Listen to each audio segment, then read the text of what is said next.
అందరికీ సుస్వాగతం. ఈరోజు నేను మీకు కెమిస్ట్రీ క్లాస్‌లో కొన్ని బేసిక్స్ టర్మ్స్ గురించి ఎక్స్‌ప్లెయిన్ చేస్తాను. First energy. Energy and wave length దీనికి సంబంధించిన విషయాన్ని గురించి కొంచెం చెప్తాను. చూడండి నాన్న, ఇది ఒక వేవ్ ఇలా వెళ్తుంది కదా వేవ్. ఇప్పుడు వేవ్ అనేది ఇప్పుడు మీరు వాటర్ తీసుకోండి. ఒక చిన్న నీళ్ళు తీసుకోండి. ఇక్కడ ఇలా నీళ్ళు ఉన్నాయనుకోండి, చిన్న నీళ్ళు. ఈ నీళ్ళ మీద మీరు ఏదైనా రాయి పడేశారనుకోండి, చిన్న రాయి. ఆ రాయి పడేయడం వల్ల మీకు ఇలా వేవ్స్ వస్తాయి. ఓకేనా? ఇలా వేవ్స్ వస్తాయి. అదే వేవ్స్‌ని ఇక్కడ రాశాను. ఈ వేవ్స్ వచ్చేసి వాటర్ వేవ్స్. ఈ వేవ్స్ వచ్చేసి ఎనర్జీ వేవ్స్. ఓకేనా? సో, ఎనర్జీ వేవ్స్ యొక్క వేవ్ లెంత్ గురించి మనం డిస్కస్ చేద్దాం. చూడండి నాన్న, ఇక్కడి నుంచి ఇక్కడికి మధ్యలో డిస్టెన్స్ ఎక్కువుంటది. అండ్ ఇక్కడి నుంచి ఇక్కడికి మధ్యలో డిస్టెన్స్ తక్కువుంటది. సో, ఇది తక్కువ డిస్టెన్స్, ఇది ఎక్కువ డిస్టెన్స్. సో, ఎక్కువ డిస్టెన్స్ ఉంది కాబట్టి దీని లెంత్ కూడా ఎక్కువుంటది. సో, ఎక్కువ లెంత్ ఉంది. ఎక్కడుంది? వేవ్‌లో ఉంది. సో, అందుకే ఇది వేవ్ లెంత్ అంటారు. ఓకేనా? ఇక్కడ గూడా వేవ్ అండ్ దీనికి గూడా ఒక లెంత్. సో, ఇది వేవ్ లెంతే, ఇది వేవ్ లెంతే. అయితే తేడా ఏంటంటే ఈ వేవ్ లెంత్ వచ్చేసి షార్ట్‌గా ఉంటది. ఈ వేవ్ లెంత్ వచ్చేసి లాంగ్‌గా ఉంటది. సో, మనం దీన్ని షార్ట్ వేవ్ లెంత్ అంటాం. దీన్ని లాంగ్ వేవ్ లెంత్ అంటాం. సో, ఇది అయిపోయాక నీకు ఇంకొక డయాగ్రామ్ చూపిస్తాను. Same wave length. సో, చూడండి నాన్న, ఇక్కడ వేవ్ లెంత్ యొక్క డిస్టెన్స్ చాలా ఎక్కువుంది. ఇక్కడ వేవ్ లెంత్ యొక్క డిస్టెన్స్ చాలా తక్కువుంటాయి. సో, ఇక్కడ చిట్టి డిస్టెన్స్, ఇక్కడనేమో లార్జర్ డిస్టెన్స్. ఇక్కడ కొంచెం చిన్నగా ఉంటాయి. ఇక్కడ కొంచెం పెద్దగా ఉంటాయి. సో, ఇక్కడ వేవ్ లెంత్ పెరుగుతూ ఉంది. ఇక్కడ వేవ్ లెంత్ తగ్గుతూ ఉంది. సో, ఇప్పుడు మనం ఇలా అన్నామనుకోండి, లెఫ్ట్ నుంచి రైట్‌కెళ్తే వేవ్ లెంత్ అనేది పెరుగుతూ ఉంది. ఇది మనకు అర్థం చేసుకోవాల్సిన ఒక పాయింట్. సో, ఇదయిపోయాక ఈ వేవ్ లెంత్ అయిపోయాక మనము ఇంకొక పాయింట్ చెప్తా చూడండి నాన్న. Energy, energy, energy. ఎనర్జీ అనేది బేసిక్‌గా మీకు తక్కువ వేవ్ ఉందనుకోండి, డిస్టెన్స్ తక్కువుందనుకోండి, ఇక్కడ ఎనర్జీ ఎక్కువగా ఉంటది, ఎక్కువగా ఉంటది. ఎక్కడైతే వేవ్ లెంత్ చాలా పెద్దగా ఉంటదో, లార్జర్ డిస్టెన్స్, అప్పుడు మీకు ఎనర్జీ తక్కువగా ఉంటది. సో, మీకు వేవ్ లెంత్ పెరుగుతున్న కొద్దీ ఎనర్జీ తగ్గుద్ది. సో, ఇప్పుడు దీన్ని బట్టి మీకు ఒక విషయం తెలిసింది. ఏంటంటే, ఇలా లెఫ్ట్ నుంచి రైట్‌కెళ్తే మీకు ఎనర్జీ తగ్గిపోద్ది. అది పాయింట్. సో, ఈ ప్రాపర్టీ మీకు అర్థమైతే నెక్స్ట్ ప్రాపర్టీస్‌కి మనం వెళ్ళొచ్చు. ఇందులో ఇంకొక కొన్ని పాయింట్స్ చెప్తాను చూడండి నాన్న. ఇప్పుడు ఎక్స్‌రే అండ్ గామా రేస్ ఇవి ఉన్నాయి చూసారా? ఇవి గూడా వేవే. And radio, AM, radar and FM, TV ఇలాంటి వేవ్స్ ఏవైతే ఉన్నాయో, మీకు టీవీకొచ్చే సిగ్నల్ వేవ్స్ ఉన్నాయి చూసారా? అవి. ఇప్పుడు టీవీకొచ్చే దానికి గూడా వేవే అంటారు. అండ్ ఎక్స్‌రేలో యూజ్ చేసే దానికి గూడా వేవే అంటారు. కానీ టీవీకొచ్చే వేవ్స్ డిస్టెన్స్ వచ్చేసి దాని వేవ్ లెంత్ చాలా ఎక్కువగా ఉంటది.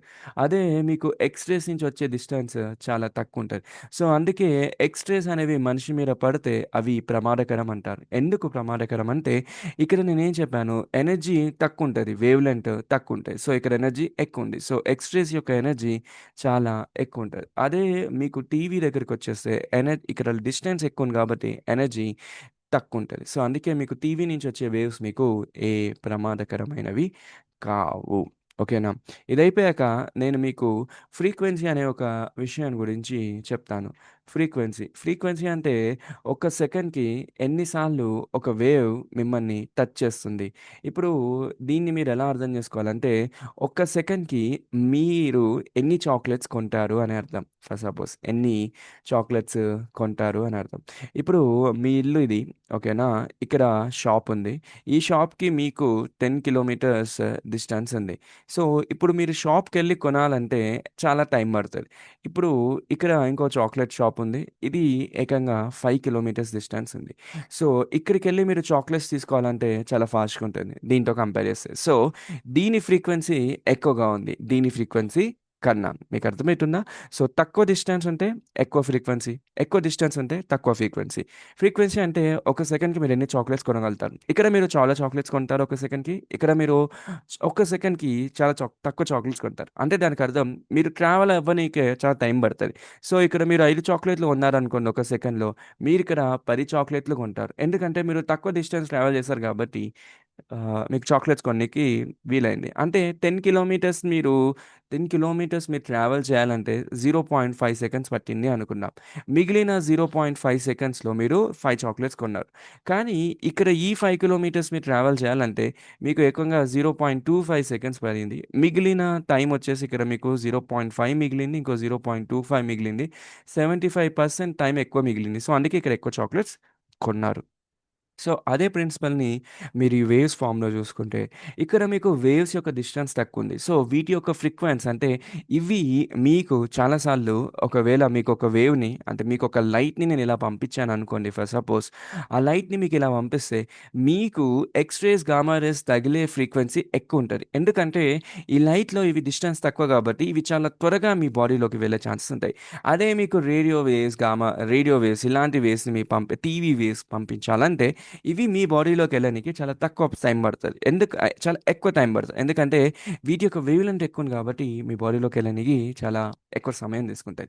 ఇది నాన్న బేసిక్‌గా మీకు అర్థం చేసుకోవాల్సిన వేవ్ లెంత్‌కి సంబంధించిన ఇన్ఫర్మేషన్. ఇందులో నేను ఇంకొక పాయింట్ చెప్తాను. దాన్నే విజిబుల్ లైట్ అంటారు. విజిబుల్ లైట్ అంటే ఇప్పుడు సూర్యుని నుంచి లైట్ అనేది వస్తది. ఓకేనా? ఈ కాంతిలో మీకు గామా రేస్ ఉంటాయి, ఎక్స్ రేస్ ఉంటాయి. తర్వాత రేడియో వేవ్స్ ఉంటాయి. చాలా వేవ్స్ ఉంటాయి. ఇవన్నిటిని మీరు చూడలేరు. ఓకేనా? బట్ ఇవన్నీ ఎనర్జీని మీరు అబ్జర్వ్ చేసుకోగలుగుతారు. కానీ అయితే ఇక్కడ చూడలేని ఇన్ని వేవ్స్ ఉన్నాక గూడా ఈ లైట్‌లో సూర్యుని నుంచి వచ్చే లైట్‌లో ఒక్క వేవ్ మాత్రం మీరు చూడగలుగుతారు. ఒక వేవ్. ఆ వేవ్‌నే మీరు విజిబుల్ లైట్ అంటారు. అంటే విజిబుల్ లైట్ అనేది ఒక స్పెసిఫిక్ వేవ్ లెంత్ ఉంటది. అంటే ఒక వేవ్ లెంత్ అనే ఒక డిస్టెన్స్ అనేది ఇక్కడి నుంచి ఇక్కడికి ఒక వేవ్ లెంత్ ఉంటది. ఆ వేవ్ లెంత్‌లో ఉన్న లైట్‌ని మాత్రం మన కళ్ళు చూడగలుగుతాయి. సో, ఆ వేవ్ లెంత్‌ని మనం చూస్తున్నాం కాబట్టి దాన్నే విజిబుల్ లైట్ అంటారు. ఓకేనా పిల్లలు? అది. సో, ఇది basic difference, basic things. So, ఇంకో కొన్ని విషయాలు చెప్తాను. గామా రేస్ యొక్క లెంత్ ఎంతుంటదంటే -14 నుంచి -12, ఎక్స్ రేస్ -12 నుంచి -8. అంటే మనం ఏం అర్థం చేసుకోవాలంటే గామా రేస్ చాలా చిన్నగా ఉంటాయి. ఎక్స్ రేస్ చాలా గామా రేస్‌తో కంపేర్ చేస్తే కొంచెం పెద్దగా ఉంటాయి. అల్ట్రా వయలెట్ రేస్ ఇంకా పెద్దగా ఉంటాయి. విజిబుల్ లైట్ ఇంకా కొంచెం అండ్ విజిబుల్ లైట్ కన్నా ఇంకా ఏదైనా పెద్దగా ఉందంటే అది ఇన్‌ఫ్రారెడ్ రేస్. సో, మనకి వేవ్ లెంత్ ఏదైతే విజిబుల్ లైట్ ఉందో, అంటే మనం చూడగలిగిన విజిబుల్ లైట్ ఉందో, అవి నానోమీటర్స్‌లో ఇంత డిస్టెన్స్ ఉంటాయని చెప్తున్నారు. ఇక్కడ మనం టోటల్‌గా అర్థం చేసుకోవాల్సిన విషయం ఏందంటే, సూర్యుని నుంచి, సన్ నుంచి ఒక లైట్ ఒస్తే, ఆ లైట్‌లో చాలా వేవ్స్ ఉంటాయి. చాలా వేవ్స్‌లో మనం మాత్రం కొన్ని వేవ్స్ మాత్రమే చూస్తాం. అవే విజిబుల్ లైట్. అయితే కొన్ని వేవ్స్‌కి ఎక్కువ ఎనర్జీ ఉంటది. కొన్ని వేవ్స్‌కి తక్కువ ఎనర్జీ ఉంటది. కొన్ని వేవ్స్‌కి వేవ్ లెంత్ తక్కువుంటది. కొన్ని వేవ్స్‌కి వేవ్ లెంత్ ఎక్కువుంటది. కొన్ని వేవ్స్‌కి ఫ్రీక్వెన్సీ ఎక్కువుంటది. కొన్ని వేవ్స్‌కి ఫ్రీక్వెన్సీ తక్కువుంటది. ఇలా మనం కొన్ని విషయాలని అర్థం చేసుకుంటే చాలు. ఇదయిపోయాక నేను మీకు కొన్ని సింపుల్ టర్మ్స్ గురించి ఎక్స్‌ప్లెయిన్ చేస్తాను. అవి మనం నెక్స్ట్ చదివే క్లాసెస్‌కి చాలా ఇంపార్టెంట్ అయిన విషయాల కిందికి వెళ్ళొచ్చు. ఎలిమెంట్, యాటమ్, మాలిక్యూల్ వీటి గురించి మీరెప్పుడైనా చదివున్నారో లేదో నాకు తెలియదు. But I want to discuss about those points in simple manner. So, ఒకసారి నేను ఆ స్లైడ్ ఓపెన్ చేస్తాను. చూడు నాన్న, ఫస్ట్ మీకు ఒక విషయం చెప్తాను. సాల్ట్ తీసుకోండి, ఉప్పుని.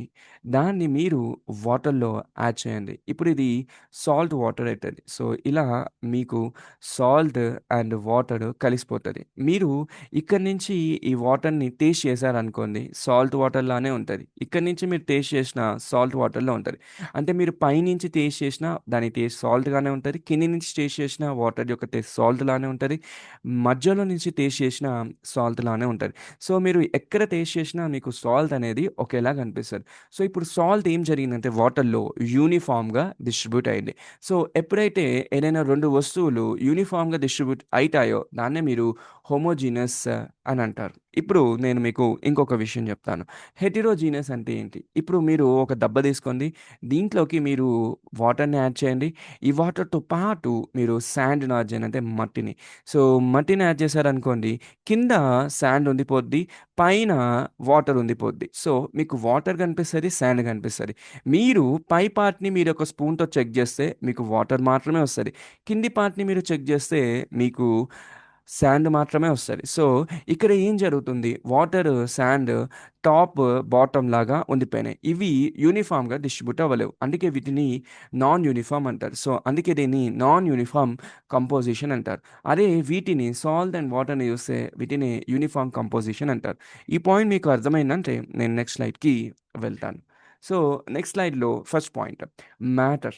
మ్యాటర్ అనగా ఏంటంటే, మ్యాటర్ అంటే ఏ వస్తువుకైతే మాస్ అంటే బరువనేది ఉంటారో దాన్ని మనం మ్యాటర్ అంటాం. అండ్ ఆక్యుపైస్ ద స్పేస్ అంటే ఏదైనా ఒక చోటుని ఆక్యుపై చేస్తే దాన్ని మనం మ్యాటర్ అంటాం. చూడండి నాన్న, మాస్ అన్నాను, తర్వాత వెయిట్ అన్నాను. వెయిట్‌కి, మాస్‌కి తేడా ఉంటుంది. ఏందంటే ఇప్పుడు ఒక ఇదొక బాక్స్ నాన్న. ఈ బాక్స్‌లో ఇలా కాదు, నేను ఇంకొక స్లైడ్ తీసుకుంటాను. మంచి స్లైడ్. యాహ్! ఇక్కడ ఇదొక బాక్స్ నాన్న. ఈ బాక్స్ అనేది ఇక్కడ ఇంకో చిన్న బాక్స్, ఇంకో చిన్న బాక్స్, చిన్న బాక్స్ ఇలా అన్ని చిన్న బాక్స్‌తో ఫార్మ్ అయింది. ఓకేనా? ఈ ప్రతి బాక్స్‌ని యాటమ్ అంటాను. సో, ఈ టోటల్ బాక్స్ అనేది యాటమ్స్‌తో ఫార్మ్ అయింది. ఓకే. ఈ ప్రతి యాటమ్‌కి ఒక గ్రామ్ బరువు ఉందనుకుందాం ప్రతి యాటమ్. సో, మొత్తం కలిపి అన్నీ ఎన్నున్నాయంటే ఫర్ సపోజ్ 100 గ్రామ్స్ ఉన్నాయని అర్థం. ఓకేనా? 100 గ్రామ్స్ అనే బరువు ఉందని అర్థం. ఇప్పుడు ఈ బరువు ఏదైతే ఉందో ఇది ఒరిజినల్ బరువు. ఇప్పుడు ఈ బరువుకి నేనేం చేస్తున్నానంటే దీని మీద ఒక ఫోర్స్‌ని పెడుతున్నాను. ఆ ఫోర్స్‌ని మనం ఏమంటామంటే గ్రావిటీ. అంటే నేను పైనుంచి దీన్ని తొక్కుతున్నాను ఇలా. పైనుంచి కాలు పెట్టి దీని మీద తొక్కాను. అప్పుడు దీని యొక్క బరువుని మీరు చెక్ చేస్తే దాన్ని మనం వెయిట్ అంటాం. ఈసారి నేను తొక్కుతున్నా కాబట్టి పైనుంచి వెయిట్ ఏసి అప్పుడు ఇది 100 గ్రామ్స్ కాకుండా 200 గ్రామ్స్ అయిపోద్ది. అంటే దీని ఒరిజినల్ మాస్ మాత్రం 100, కానీ దీని మీద గ్రావిటీ పనిచేయడం వల్ల మనకి ఈ బాక్స్ యొక్క మాస్ అనేది పెరిగిపోయింది. అంటే దాన్ని మనం మాస్ పెరిగిపోయిందంటే ఇక్కడ ఏం జరిగిందంటే వెయిట్ వచ్చేసింది అప్పుడు. సో, వెయిట్ వచ్చిందంటే గ్రావిటీ ఉందని అర్థం. సో, వెయిట్ వచ్చేసి 200 గ్రామ్స్ అయ్యింది. సో, ఇదే నాన్న మాస్‌కి, గ్రావిటీకి ఉన్న తేడా. సో, మాస్‌కి, గ్రావిటీకి, వెయిట్‌కి ఉన్న తేడా. So, mass plus gravity equals to weight అయింది. అది పాయింట్. సో, మాస్ ఎప్పుడు మారదు నాన్న. ఈ 100 గ్రామ్స్ ఎప్పుడు 100 గ్రామ్స్ లానే ఉంటాయి. కానీ వెయిట్ చేంజ్ అయితది. ఎందుకు చేంజ్ అయితది? ఇది గ్రావిటీ మీద డిపెండ్ అయితది. ఇప్పుడు సూర్యుని మీద ఎక్కువ గ్రావిటీ ఉంటది. సో, మీరు ఒకవేళ సూర్యుని మీదకి బాక్స్ తీసుకెళ్లారనుకోండి, ఇది 2000 గ్రామ్స్ అయిపోయే ఛాన్స్ ఉంటది. అదే మీరు వేరే గ్రహం మీదకి తీసుకెళ్లారనుకోండి, అక్కడ గ్రావిటీ తక్కువ ఉంటది. సో, అక్కడ వెయిట్ పోద్ది. అంటే వెయిట్ అనేది చేంజ్ అయ్యే ఛాన్స్ ఉంది. పెరుగుద్ది, తగ్గుద్ది. కానీ మాస్ పెరగదు, తగ్గదు. అది అంతే ఉంటది. సో, అంటే ఉండే ఈ మాస్‌ని మనం తెలుగులో అడిగితే ద్రవ్యరాశి అంటారు. ఈ ద్రవ్యరాశి ఏదైతే ఉందో ఇది ఎప్పుడు అంతే ఉంటది. ఇది కాన్స్టెంట్. ఓకేనా? సరే. ఇప్పుడు మ్యాటర్‌కెళ్దాం. మరి మ్యాటర్ అంటే వెయిటా? మాసా? అని ఎవరైనా అడిగారనుకోండి, మోర్ స్పెసిఫిక్‌గా అయితే మాస్ కింద తీసుకుంటాం. అంటే మాస్ అనేది చేంజ్ అవ్వదు కాబట్టి అది. సో, అందుకే దాన్ని మ్యాటర్ అంటారు. కానీ మ్యాటర్‌ని మనం నార్మల్‌గా వెయిట్ కూడా కన్సిడర్ చేసుకోవచ్చు. అందులో మ్యాటర్ అంటే వెయిట్ అయినా, మాస్ అయినా మొత్తానికి ఏం చెప్తుందంటే ఏదో ఒక వస్తువు, ఆ వస్తువుకి బరువుంది. ఆ వస్తువు ఒక చోట్‌ని ఆక్యుపై చేసింది. అంటే ఈ ప్లేస్‌లో ఇది ఉండిపోయింది. ఆక్యుపై చేసింది. దాన్నే మనము మ్యాటర్ అంటాం. ఓకేనా? ఈ మ్యాటర్ మీకు అర్థమైతే then we go with the next point. So, మ్యాటర్‌లో 2 పాయింట్స్ ఉంటాయి. ఒకటి మిక్స్చర్, ఇంకోటి ప్యూర్ సబ్స్టాన్స్. మిక్స్చర్ అంటే 2 లేదా 3 ప్యూర్ సబ్స్టాన్స్‌ని మనము ఫిజికల్‌గా కంబైన్ చేయగలుగుతాం. సో, ఫిజికల్‌గా కంబైన్ చేయడం అంటే ఏంటంటే నాన్న ఇప్పుడు చూడండి, శాండ్‌ని వాటర్‌తో కలపొచ్చు. సాల్ట్‌ని వాటర్‌తో కలపొచ్చు. ఇప్పుడు ఈ రెండిటిని మనం కలుపుతున్నాంగా 2 సబ్స్టాన్స్‌ని. సో, అందుకే ఇది ఒక మిక్స్చర్. ఇక్కడ కూడా ఈ 2 సబ్స్టాన్స్ కలుపుతున్నాం.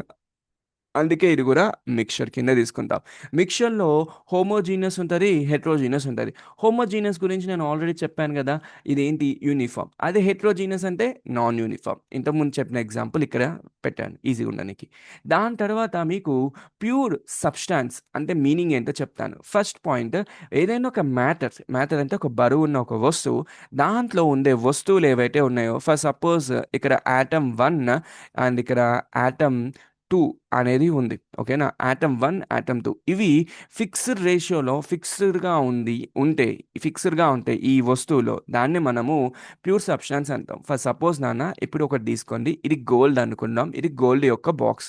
ఈ బాక్స్‌లో అన్నీ గోల్డ్ యొక్క సంబంధించిన యాటమ్స్ ఉన్నాయి. సో, ఇది గోల్డ్ యాటమ్, ఇది యాటమ్, ఇది యాటమ్. సో, అన్ని గోల్డ్ యాటమ్స్ ఉన్నాయి కాబట్టి ఇక్కడ అన్నీ ఫిక్స్డ్ అయి ఉన్నాయి కాబట్టి ఓకే. ఫిక్స్డ్ అయి ఉన్న యాటమ్స్ ఉన్నాయి కాబట్టి దీన్ని మనం సబ్స్టాన్స్ అంటాం. ఓకే. ప్యూర్ సబ్స్టాన్స్ కిందకి తీసుకుంటాం. ఇప్పుడు ఇంకొక ఎగ్జాంపుల్ తీసుకుంటాను. ఇప్పుడు మీకొక బాక్స్ ఉంది. దీంట్లో వాటర్ ఉంది. ఓకేనా? ఈ వాటర్ దేనితో ఫార్మ్ అయిందంటే H2O. అంటే ఇక్కడ ఏం జరుగుతుందంటే 2 హెచ్‌లు 2 హెచ్‌లు ఒక ఆక్సిజన్. 2 హెచ్‌లో యాటమ్స్‌లో ఒక ఆక్సిజన్ యాటమ్. ఇవి ప్రతిసారి ఫిక్స్ అయి ఉంటాయి. అంటే ఇక్కడొక H2O, ఇక్కడొక H2O, ఇక్కడొక H2O, ఇలా కోట్లాది H2O‌లన్నీ కలిసి వాటర్‌ని ఫార్మ్ చేస్తాయి. కానీ ఈ వాటర్‌లో ప్రతిసారి మీరు చెక్ చేస్తే H2Oనే ఉంటది. అండ్ ప్రతిసారి H2Oని చెక్ చేస్తే అందులో ప్రతిసారి 2 హైడ్రోజన్‌లు, ఒక్క ఆక్సిజన్ ఉంటది. అంటే ఇక్కడ ఫిక్స్‌డ్ కంపోజిషన్ ఉంటది. అంటే ఫిక్స్‌డ్ నంబర్ ఉంటది. ఫిక్స్‌డ్ నంబర్ కలిసి వాటర్‌ని ఫార్మ్ చేస్తున్నాయి. సో, అప్పుడు కూడా ఈ వాటర్‌ని మనం ప్యూర్ సబ్స్టాన్స్ అంటాం. అంటే గోల్డ్‌ని కూడా ప్యూర్ సబ్స్టాన్సే అంటాం. ఇక్కడ గోల్డ్‌లో అన్నీ ఒకటే ఆటమ్ ఉంటది, సింగిల్ ఆటమ్. అలానే వాటర్‌లో కూడా అన్ని 2 హైడ్రోజన్‌లు, ఒక ఆక్సిజన్ ఉంటారు. అంటే ఇక్కడ ఫిక్స్డ్ అనేది ఖచ్చితంగా ఉంటది. ఇక్కడ ఫిక్స్ వచ్చేసి హైడ్రోజన్, ఆక్సిజన్. ఇక్కడ ఫిక్స్ వచ్చేసి గోల్డ్ యొక్క ఆటమ్స్. ఇక్కడ హైడ్రోజన్స్ 2 ఉంటాయి, ఒక ఆక్సిజన్ ఉంటది. ఇక్కడ అన్ని గోల్డ్ ఒకటే ఉంటాయి. సో, వీటినే మనం ప్యూర్ సబ్స్టాన్స్ అంటారు. ఓకేనా? సో, ఇది ప్యూర్ సబ్స్టాన్స్ నాన్న. దాని తర్వాత ఎలిమెంట్. ఈ ఎలిమెంట్ గురించి నేను కొంచెం డీటెయిల్‌గా నెక్స్ట్ టాపిక్స్‌లలో ఎక్స్‌ప్లెయిన్ చేస్తాను. ఓకే. సో, ఇప్పటి వరకు ఇలానే ఉండండి. ఒక 5 మినిట్స్ తర్వాత నేను మీకు ఓకే. నెక్స్ట్ టాపిక్స్‌లో మీకు ఎలిమెంట్స్ గురించి చెప్తాను.